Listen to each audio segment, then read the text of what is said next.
اللہ الرحمن الرحیم ان الحمد للہ والصلاة والسلام علی من لا نبی بعد اما بعد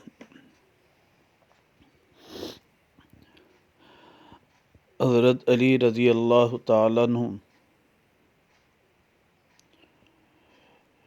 انہوں نے اپنی زوجہ محترمہ نبی پاک صلی اللہ علیہ وسلم کی بیٹی بی بی فاطمۃ الزہرا رضی اللہ تعالیٰ عنہا کو کیا غسل دیا تھا یا نہیں دیا، اس بارے میں احادیث مبارکہ میں موجود ہے۔ آثار السنن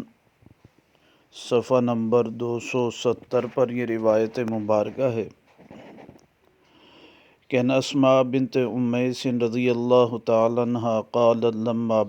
ماتت فاطمۃ رضی اللہ عنہا غسلتها وعلی بن ابی طالب رضی اللہ عنہ۔ حضرت اسماء بنت امیس رضی اللہ تعالیٰ عنہ فرماتی ہیں کہ جب حضرت فاطمۃ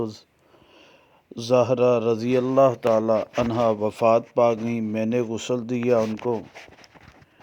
اور حضرت علی بن ابی طالب رضی اللہ تعالیٰ عنہ نے غسل دیا۔ روایت مبارکہ کا ظاہری الفاظ تو یہی ہیں کہ حضرت علی رضی اللہ تعالیٰ عنہ نے غسل دیا، لیکن محدثین کرام رحمہ اللہ اس کا معنی یہ بتاتے ہیں، جس کو علامہ شامی رحمہ اللہ نے لکھا ہے، فرماتے ہیں التحیۃ والقیام تاب باسبابہ، انہوں نے تیاری کی اور غسل دینے کے لیے جو پورے اسباب تھے اس کے لیے کھڑے رہے، یعنی غسل کے اسباب میں ساتھ کھڑے رہے۔ اپنے ہاتھ سے اپنی بیوی کو انہوں نے غسل نہیں دیا، اصل حضرت اسماء بنت امیس رضی اللہ تعالی عنہا نے ہی غسل دیا ہے۔ تو اس روایت مبارکہ سے معلوم ہوا اور اس کا مفہوم بھی معلوم ہوا کہ حضرت علی رضی اللہ تعالیٰ عنہ نے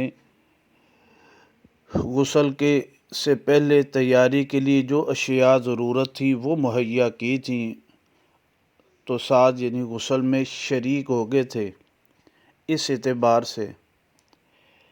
باقی غسل حضرت اسماء بنت امیس رضی اللہ تعالیٰ عنہ نے دیا۔ اللہ سبحانہ و تعالیٰ صحیح سمجھ عمل کی توفیق نصیب فرمائے۔ اور اس سے یہ بھی معلوم ہوا